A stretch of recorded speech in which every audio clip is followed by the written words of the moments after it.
Buenos días a todas las personas que nos acompañan en la transmisión de hoy.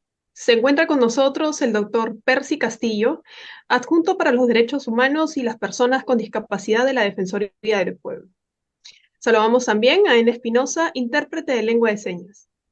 Hoy en Defensoría Indirecto hablaremos sobre el derecho a libre tránsito y control de identidad.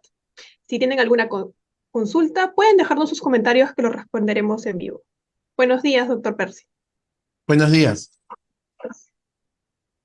Doctor, esta semana se han reportado algunos casos de posibles situaciones de vulneración de derechos a libre en tránsito durante el control de identidad que ha realizado la Policía Nacional en distintos puntos de Lima y regiones del país. Ante estos hechos, es necesario conocer, en primer lugar, en qué consiste el derecho a libre tránsito. Sí, la libertad de tránsito es un derecho fundamental que tienen las personas nacionales y extranjeras que viven aquí, que se encuentran en nuestro territorio, que implica la posibilidad de desplazarse por voluntad propia en función de las necesidades y aspiraciones personales a lo largo y ancho del territorio, así como a salir de él o ingresar nuevamente cuando se desee. Este derecho está íntimamente relacionado con el libre desarrollo de la personalidad y es una condición indispensable para su ejercicio, es una condición importante. Toda vez que la libertad de movilizarnos libremente es imprescindible para acudir o retirarnos de espacios que irán formando nuestra identidad. A nivel normativo, este derecho se encuentra reconocido en el artículo 2, inciso 11 de la Constitución, el artículo 22 de la Convención Americana sobre Derechos Humanos, que es vinculante para el Perú, el artículo 13 de la Declaración Universal de Derechos Humanos y el artículo 12 del Pacto Internacional de Derechos Civiles y Políticos. Algunos límites, hay que señalarlo, los derechos también tienen límites, y en este caso son límites explícitos, se encuentran en la prevención de infracciones penales, la protección de la seguridad nacional, el orden público, la moral o salud pública, obviamente los derechos y libertades de los demás.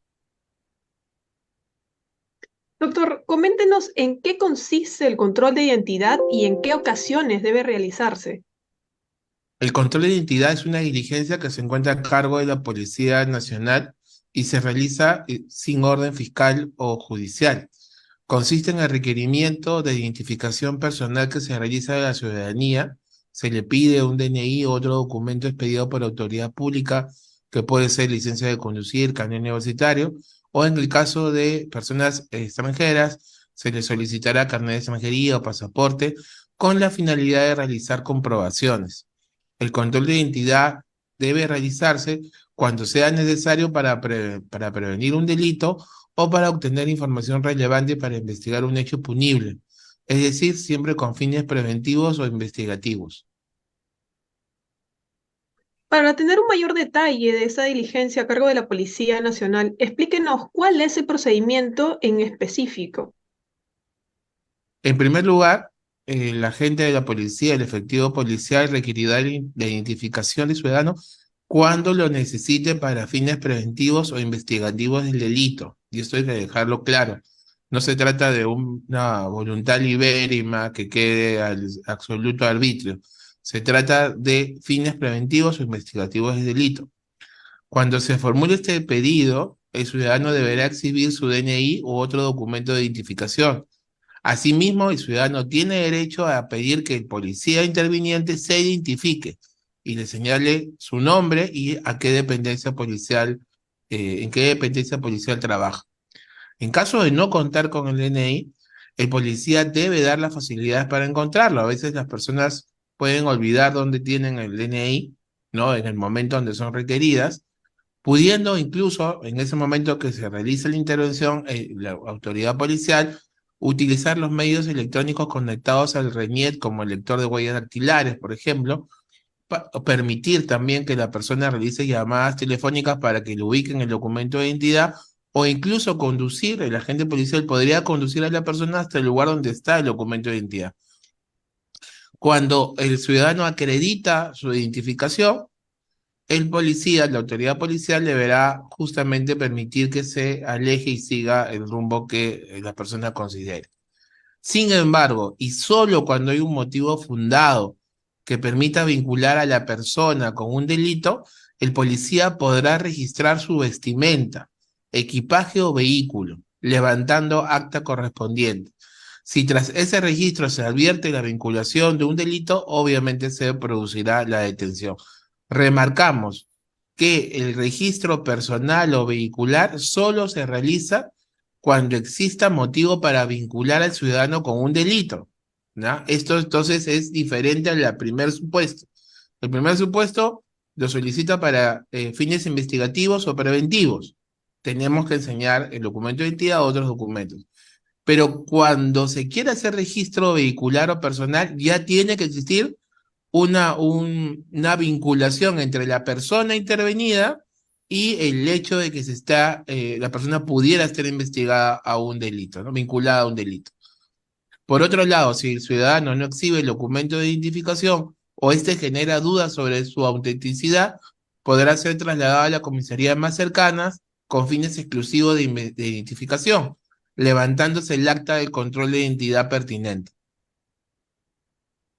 Doctor, ¿un ciudadano puede ser trasladado a la comisaría para realizar el control de identidad o debe ser en el lugar donde se realizó la intervención? Si no se exhibe el documento de identificación, pese al tiempo que se le haya otorgado al ciudadano para ubicar el documento, pese al hecho de que llamó a su familia para que se lo alcancen y no se lo pudieron alcanzar, pese a que lo llevaron a su domicilio y no encontraron el documento, en ese supuesto puede ser conducido a una dependencia policial. También podrá ser conducido a una dependencia policial en caso el documento que se presente genere dudas sobre la autenticidad. En este caso debe ser trasladado a la comisaría más cercana solo con fines de identificación. Una vez en la comisaría, se debe otorgar al ciudadano todas las facilidades para que acredite la identidad. En la comisaría se le pueden tomar huellas, por ejemplo, y con esas huellas y la base de datos de RNE poder establecer quién es la persona. El plazo para poder lograr la identificación de la persona no debe superar las 4 horas desde el momento que la persona fue requerida por la autoridad policial, luego de lo cual se debe permitir el retiro del ciudadano de la dependencia policial. Está prohibido que se ingrese a la persona a una celda o calabozo o que tenga contacto con otro detenido. Mientras se realiza la identificación, la persona tendrá que ubicarse en una sala administrativa, ¿no? Totalmente separado de personas detenidas, ¿no? Y en ningún supuesto podrá ser ingresado a un calabozo, ¿no? Ahí tendrá que esperar hasta que se termine el procedimiento de identificación. De las diligencias que se hagan en la comisaría debe levantarse acta, ¿no? También debe levantarse una constancia de buen trato que el ciudadano firmará solo si lo considera, si efectivamente se le ha dado un buen trato, y la acreditación, un formulario donde se señala que se retira de la dependencia policial. Justo lo que mencionó el tema del DNI, para que tengan más alcance, ¿es obligatorio portar el DNI o el ciudadano puede brindar únicamente el número del DNI? Se requiere el DNI físico o cualquier otro documento de identificación expedido por funcionario público. El número de DNI puede servir siempre y cuando, por ejemplo, la autoridad policial que nos intervenga cuente con un aparato tecnológico con el cual pueda conectarse a RENIEC y con eso pueda establecer la identidad. Sin embargo, como esto sabemos no siempre ocurre, no toda la policía tiene estos dispositivos, lo recomendable es siempre aportar el DNI o cualquier otro documento válido. Doctor, ¿qué leyes regulan el control de identidad? La principal norma que regula el procedimiento de control de identidad es el Decreto Supremo 10-2018-YUS, que incluye el protocolo de actuación interinstitucional específico de control de identidad, en donde se desarrolla el procedimiento, los principios y los supuestos para aplicar el control de identidad. El Código Procesal Penal, en su artículo 205, prevé el procedimiento de control de identidad y también la ley de la Policía Nacional, el Decreto Legislativo 1267, en su artículo 3.2. Doctor, ¿cree que nos pueda compartir algunas recomendaciones hacia la ciudadanía al momento de ser intervenidos por la Policía Nacional? En general, debemos portar siempre un documento de identidad. Lo mejor sería portar, obviamente, el DNI, pero también, en todo caso, la licencia de conducir, carnet universitario, un documento expedido por autoridad pública, ¿no?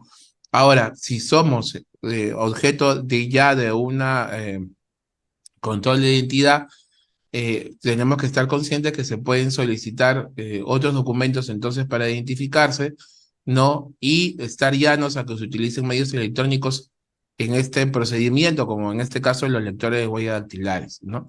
Asimismo, tener presente que tenemos derecho a preguntar el motivo de de esta control de identidad, preguntar si está vinculado a un delito y por qué obviamente se realiza el mismo. Tenemos también que derecho a establecer, como ya mencionamos, quién es la autoridad policial, quién es el efectivo policial que resulta interviniente y hacia qué dependencia y qué dependencia policial justamente trabaja. Esto es un derecho, el efectivo policial no puede negarse justamente a este tema, ¿no? Si se le traslada a la comisaría porque no contaba con el documento de identidad ni otro documento, se debe pedir obviamente las actas correspondientes, que se consigne en el libro de registros de control de identidad el hecho que se le llevó, ¿no? En ese lugar. Y asimismo, si pasan las 4 horas desde el momento de intervención, tiene que exigir su salida de la dependencia policial porque obviamente habrá vencido el tiempo que la ley concede, ¿no? Doctor, ¿qué números de ayuda o orientación cuenta la ciudadanía en caso sienta que su derecho a libre tránsito es vulnerado o atraviesen alguna otra afectación? Bueno, la Defensoría del Pueblo tiene sus canales de atención virtuales, ¿no? Y pueden comunicarnos con nosotros al WhatsApp al 947-951-412, también mediante una llamada gratuita al 0800 15 170, mediante correo electrónico a consulta@defensoría.gov.p, mediante Facebook al @Defensoría Perú, en la página web de la Defensoría www.defensoría.gov.p. Por todos estos canales y nuestras oficinas físicas a lo largo de todo el Perú, estamos siempre llanos a poder atender y cualquier situación que la ciudadanía considere vulneratoria de sus derechos. Doctor, tenemos un par de preguntas de las personas que nos acompañan en la transmisión de hoy. Nos consulta Pablo Carrillo. ¿Pueden revisar mi auto al momento de realizar el control de identidad? ¿En qué situaciones pueden hacerlo?